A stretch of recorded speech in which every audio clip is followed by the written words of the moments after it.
100 girlfriend का episode 12 वही से शुरू होता है जहाँ पर कि पिछले एपिसोड खत्म हुआ था। हाहारी बोलती है रेंतारो मैं अपने आप को और रोक नहीं पा रही हूँ, प्लीज मेरे कमरे में आओ। दूसरी तरफ कराने और बाकी सब कार्ड्स गेम खेल रहे होते हैं। तभी कराने पूछती है कि आखिरकार उन लोगों को इतना ज्यादा टाइम क्यों लग रहा है, लेकिन वो लोग तो बस किचन में पानी लेने गए थे, उन लोगों को तो बहुत समय हो गया है। और ये सब सुनने के बाद ताकारी बहुत ही ज्यादा शॉक्ड होती है और वो बोलती है कहीं मेरी मदर और रेंतारो कुछ बुरा काम तो नहीं कर रहे हैं। तभी कराने बोलती है तुम्हें इतना ज्यादा टेंशन करने की जरूरत नहीं है, मैं तुम्हारे मदर को जानती हूँ, वो ऐसा बिल्कुल भी नहीं करेंगे। लेकिन हारी के चिल्लाना सुनकर तो हकारी वहाँ से दौड़कर हारी के पास दौड़ने लगती है और उसके पीछे पीछे तो बाकी सब भी आने लगते हैं। फिर वो लोग जैसे ही उस कमरे में पहुंचते हैं तो वो सब तो बहुत ही ज्यादा शॉक्ड होते हैं, क्योंकि उस कमरे के अंदर तो रेंतारो एक लड़के का कपड़े पहनकर बहुत ही ज्यादा शर्मा रहा होता है। और रेंतारो को देखकर तो हारी अपने आप को कंट्रोल नहीं कर पा रही होती है और बोलती है तुम तो इस दुनिया में सबसे ज्यादा क्यूट लग रहे हो। और रेंतारो का क्यूटनेस देखकर तो वो बाकी सब लड़कियां भी बहुत ही ज्यादा हैरान हो जाते हैं। लेकिन दूसरी तरफ रेंतारो तो एकदम सदमे में चला गया होता है, वो तो बहुत ही ज्यादा शर्मा रहा होता है और अपने मन में बोलता है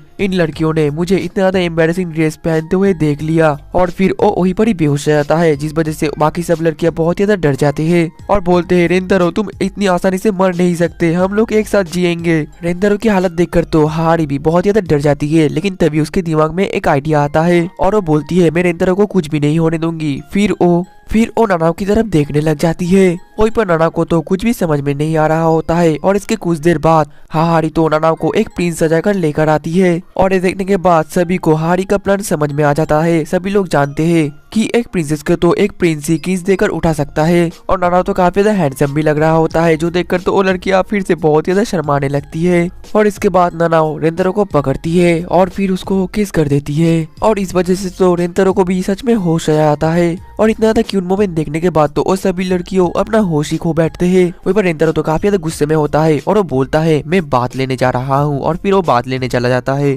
और उसके जाने के बाद हारी हकारी को कुछ बोलती है, फिर हकारी फोन में कुछ ऑर्डर करने लगती है और इसके बाद ही एक मेड वहाँ पर रस्सी लेकर आ जाती है। जिसके बाद वो दोनों तो वहाँ से जाने लगते हैं, जो देखकर कराने पूछती है आखिरकार तुम दोनों क्या करने वाले हो। जवाब में हकारी और हारी बोलती है ये तो ऑब्वियस है, हम लोग रेंतारो को झाकेंगे। जो सुनकर कराने गुस्सा हो जाती है और बोलती है क्या तुम दोनों बेवकूफ हो, तुम लोग ऐसा नहीं कर सकते। लेकिन तभी कुसुरी बोलती है मैंने कभी भी किसी का छोटा हाथी नहीं देखा और मैं रेंतारो का छोटा हाथी देखना चाहती हूँ। वहीं पर नानाओ बोलती है तुम्हें अपने पार्टनर के हर एक बॉडी पार्ट को पहले से ही जानना चाहिए। और वो सभी तो रेंतारो को ऊपर झांकने के लिए तैयार हो जाते हैं, जो देखकर कराने गुस्सा होती है और बोलती है मैं भी आऊंगी, ऐसा नहीं है कि मैं रेंतारो को झांकने के लिए जा रही हूँ, मैं तो तुम लोगों के ऊपर नजर रखने के लिए जा रही हूँ। और ये सुनने के बाद हकारी और हारी बोलती है इसको समझना कितना ज्यादा आसान है। लेकिन तभी उनके बीच में शिजुका आ जाती है और बोलती है मैं तुम लोगों को इतना ज्यादा बुरा काम नहीं करने दूंगी। जो देखकर तो हारी शिजुका को पकड़ती है और फिर हारी और हकारी दोनों मिलकर शिजुका को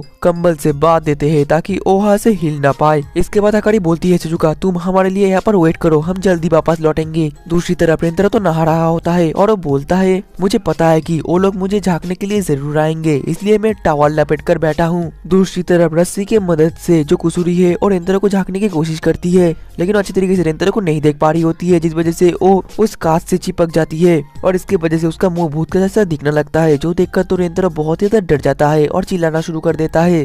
ये सुनकर तो उसे भी जल्दी से कुसुरी को फिर से वापस उठाने लगते हैं। फिर रेंतारो जब वापस से वही विंडो में देखता है तो वहाँ पर कुछ नहीं होता और बोलता है मुझे जल्दी से यहाँ से नहाकर चले जाना चाहिए। दूसरी तरफ हम शिजुका को देख पाते हैं, जो कि उस कंबल से निकलने की बहुत ही ज्यादा कोशिश करती है और वो तो निकल ही नहीं पा रही होती है। फिर वो सोचती है अगर उन लोगों ने रेंतारो को नहाते हुए देख लिया तो रेंतारो को काफी ज्यादा बुरा लगेगा और वो तो अपने आप को गिल्ट मारने लगेगा, जिस वजह से वो मर जाएगा। और रेंतारो को ऐसा देखकर तो उन बाकी सबको भी काफी ज्यादा गिल्ट फील होगा और अंत में पूरी तरीके से रेंतारो फैमिली मर जाएगा और मैं बस अकेला बच कर रहूंगी। ये सब कुछ सोच कर तो शिजुका बहुत ही ज्यादा डर रही होती है और बोलती है मुझे जल्द से कुछ करना पड़ेगा। लेकिन तभी शिजुका के दिमाग में एक आइडिया आता है और फिर वो राउंड करके घर से बाहर निकलती है और फिर रेंतारो के पास जाने लग जाती है। वहीं पर बाकी सब लड़कियां तो रेंतारो को झांकने के लिए दूसरा तरीका यूज करते हैं और पाइप के मदद से जाने की कोशिश करते हैं। और उस पाइप में जाते हुए तो कराने पूछती है यहाँ पर चूहे तो नहीं है। ठीक तभी उसको कुछ महसूस होता है, जिस वजह से कराने बहुत ही ज्यादा डर जाती है और ये तो वही बिल्ली होती है और इस बिल्ली की वजह से तो बाकी सब भी बहुत ही ज्यादा डर जाते हैं और वो लोग तो डर के मारे बहुत ही जोर जोर से चिल्लाना शुरू कर देते हैं। और ये चीख सुनकर तो रेंतारो भी बहुत ही ज्यादा डर जाता है और बोलता है प्लीज मुझे जाने दो। इसके बाद हम फिर से शिजुका को देख पाते हैं जो कि चलते चलते सीढ़ियों के ऊपर आ जाती है और वो तो बहुत ज्यादा डर रही होती है और सोचती है अब मुझे नीचे जाना पड़ेगा। और अचानक से वहाँ पर उस घर का कुत्ता आ जाता है और तो शिजुका को धक्का दे देता है, जिस वजह से शिजुका बहुत ही तेज ग्राउंड होकर वो सीधा चली जाती है और इसके वजह से तो उसका रस्सी भी खुल जाता है और फिर वो राउंड होकर सीधा रेंतारो के बाद में चली जाकर पानी के अंदर गिर जाती है और वो तो बहुत ज्यादा भूत जैसा दिख रही होती है, जो देखकर तो रेंतारो बहुत ही ज्यादा डर जाता है। लेकिन रेंतारो जब अच्छी तरीके से उसको देखता है तो वो तो शिजुका होती है। फिर वो शिजुका के पास जाकर पूछती है कहीं तुम्हें चोट तो नहीं लगी, लेकिन तभी अचानक से उसका जो टॉवल है वो तो खुल जाता है और रेंतारो के छोटे हाथी को देखकर तो शिजुका बहुत ही ज्यादा शर्मा जाती है, जिस वजह से वो वही बड़ी बेहोश हो जाती है। और ये देखकर रेंतारो शिजुका को उठाकर सीधा भागने लग जाता है, लेकिन तभी उसको वहाँ पर काराने और बाकी सब लड़कियां दिखती है, जिस वजह से वो पूछता है आखिरकार तुम लोग यहाँ पर क्या कर रहे हो। वो लोग बोलते हैं हम तो बस यहाँ पर हाइड एंड सीक खेल रहे थे, लेकिन तभी काराने बहुत ज्यादा शर्मा कर बोलती है तुम ऐसा मत सोचो कि हम लोग तुम्हें झांकने की कोशिश कर रहे थे। और फिर से काराने की वजह से तो वो लोग फंस जाते हैं और इसके अगले पल ही रेंतारो तो सभी को डांट रहा होता है और बोलता है तुम लोगों को ऐसा नहीं करना चाहिए। दूसरी तरफ से शिजुका अभी भी बेहोश होती है और वो सोचती है मुझे तो जिराफ पसंद था लेकिन छोटा हाथी भी बुरा नहीं है। और इसके अगले पल तो वो सभी कार्ड्स गेम खेलने लगते हैं और बीच बीच में तो हारी और रेंतारो का कुछ लबी डबी मूवमेंट हो रहा होता है, लेकिन तभी हारी को कुछ याद आता है और फिर वो कुछ ना बोलकर सीरियस होकर वहाँ से चली जाती है। और हारी का एक बर्ताव रेंतारो गौर से नजर रखता है और इसके कुछ देर बाद तो रेंतारो हारी को ढूंढने के लिए निकल जाता है और बोलता है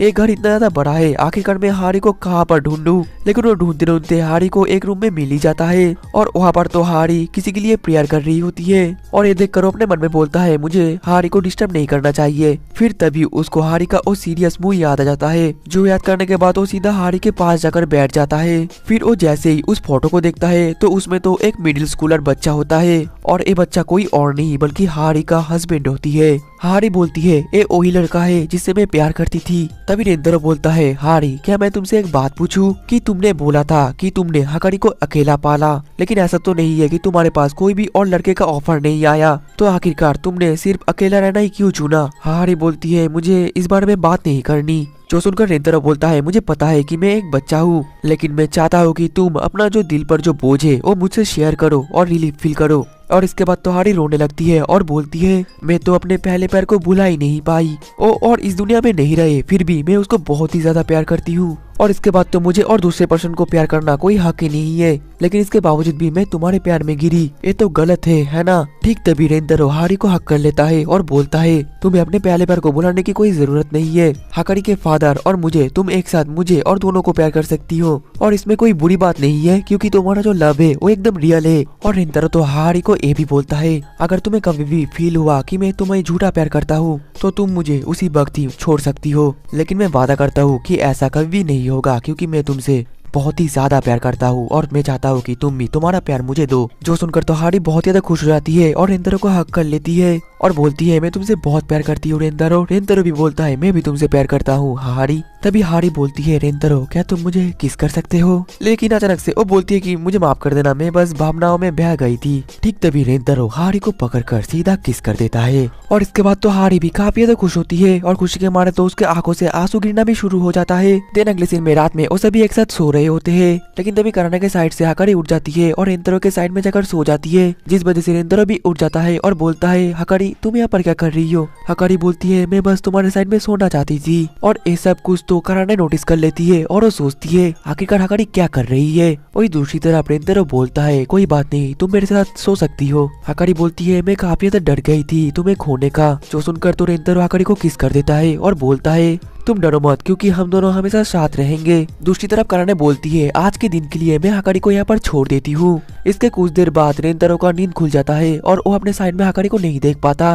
वहीं पर हकारी और काराने तो अपने अपने ही मजे ले रहे होते हैं, जो देखकर रेंतारो बाथरूम करने चला जाता है, लेकिन तभी जाते वक्त उसको अपने सामने एक लड़का दिखता है और ये लड़का को देखकर तो वो काफी ज्यादा शॉक्ड होता है क्योंकि उसको पता चल जाता है कि वो लड़का कोई और नहीं बल्कि हकारी का फादर हारी का हस्बैंड मतलब कि घोस्ट है। और हकारी के फादर तो सीधा रेंतारो के पास चले जाते हैं और बोलते हैं मैं तुमको नहीं छोड़ूंगा हारी और हकारी को मुझसे छीनने के लिए, लेकिन क्यों तुम मुझसे डर नहीं रहे हो। तुम तो बाथरूम में उस लड़की को भूत समझकर डर गए थे, फिर मुझसे क्यों नहीं? रेंतारो बोलता है मैं तो घोस्ट से डरता हूँ और आप तो हाकारी के फादर हो और आपको तो हारिसन ने प्यार किया है, तो मुझे पता है कि आप बहुत ज्यादा काइंड और वार्म हार्टेड पर्सन होंगे। जो सुनकर तो हाकारी के फादर थोड़ा सा रिलीफ फील करते हैं और बोलते हैं तो फिर क्या अब मैं तुम्हें कर्ज दे दूं डेथ का? रेंतारो बोलता है आपको ऐसा करने की कोई जरूरत नहीं है पापा, क्योंकि मैं हारी और हाकारी दोनों को ही खुश रखूंगा। हाकारी के फादर बोलते हैं हाँ मुझे पता है तुम जरूर रखोगे, मैं उन दोनों को लास्ट 16 साल से देख रहा हूँ। उन लोगों के पास बहुत सारे लड़के आए लेकिन उन लोगों ने एक बार भी किसी लड़के को नहीं चुना, लेकिन अंत में उन लोगों ने तुम्हें चुना और मैं तुम्हें शुक्रिया करना चाहता हूँ हारी के दिल से वो बोझ को उतारने के लिए। रेंतारो बोलता है आपको टेंशन करने की कोई जरूरत नहीं है, क्योंकि मैं जिससे प्यार करता हूँ मैं उन सभी को खुश रखता हूँ और मैं चाहता हूँ कि पापा आप भी मेरे साथ उन दोनों को एक साथ देखो। और इसके बाद तो वो दोनों हाथ मिला लेते हैं। तभी रेंतारो बोलता है आपका बहुत बहुत शुक्रिया पापा हाकारी को इस दुनिया में लाने के लिए, हारी को इतना ज्यादा खुश रखने के लिए। और ये सुनने के बाद तो हाकारी के फादर बहुत ज्यादा इम्प्रेस्ड हो जाते हैं और ठीक तभी उनके चारों तरफ बहुत ज्यादा रोशनी हो जाता है। रेंतारो बोलता है आखिरकार ये सब क्या है पापा? हाकारी के फादर बोलते हैं तुम बहुत ज्यादा अच्छे लड़के हो और मैं तुम्हारे ऊपर पूरी तरीके से ट्रस्ट करता हूँ, इस वजह से मेरे और कोई रिग्रेट्स नहीं रहे, जिस वजह से ये मेरा लास्ट टाइम है और मैं यहाँ पर वैनिश हो जाऊंगा। रेंतारो बोलता है हमने तो प्रॉमिस किया था कि हम दोनों एक साथ मिलकर उन दोनों का ख्याल रखेंगे, लेकिन तभी वहाँ पर जो हाकारी के फादर है वो वहाँ से वैनिश हो जाते हैं। अब अगले दिन में रेंतारो सोकर उठता है और वो तो उस कॉरिडोर में ही सो गया था और वो अपने मन में बोलता है ये सपना तो बिल्कुल रियल लग रहा था और आज एक नया दिन है, नया दिन नया शुरुआत। अब अगले पल उसे ही वापस जाने लगते हैं। हारी बोलती है तुम लोगों का जब भी मन करे तुम लोग इस घर में वापस आ सकते हो। वो लोग बोलते हैं कि जरूर, फिर वो वहाँ से चले जाते हैं। देन अगले दिन में हम उनका स्कूल का सीन को देख पाते हैं, जहाँ पर की एक जगह पर बहुत सारे स्टूडेंट खड़े हुए थे और उनके सामने तो हारी खड़ी थी और वो बोलती है आप सभी से मिलकर मुझे बहुत ज्यादा अच्छा लगा, मैं इस स्कूल की नई चेयरपर्सन हूँ। और इसके बाद वो अपने मन में बोलती है मैं रेंतारो को इतना ज्यादा देखना चाहती थी कि मैंने तो इसी स्कूल को ही खरीद लिया। वहीं पर हारी को अपने सामने देखकर तो बाकी सब लड़कियां बहुत ही ज्यादा शॉक्ड हो जाते हैं। दूसरी तरफ स्कूल से भागते हुए रेंतारो तो हारी से मिलने के लिए आया होता है। जवाब में उसकी मेड बोलती है वो तो अभी स्कूल में है। जो सुनने के बाद रेंतारो अपने मन में बोलता है मैं टिफिन में इतना ज्यादा मेहनत करके उससे मिलने आया था। फिर वो फिर से स्कूल की तरफ भागने लग जाता है और उसके जाते हुए तभी हमें रेंतारो के और भी नए नए गर्लफ्रेंड्स को दिखाया जाता है और शायद से ये सभी गर्लफ्रेंड्स हमें सीजन 2 या इसके बाद जब कोई एपिसोड आएगा तब देखने को मिलेगा। और फिर हम फिर से रेंतारो को देख पाते हैं जो कि छत में आ जाता है और वहाँ पर तो उसके पहले से बहुत सारे गर्लफ्रेंड्स खड़े हुए थे।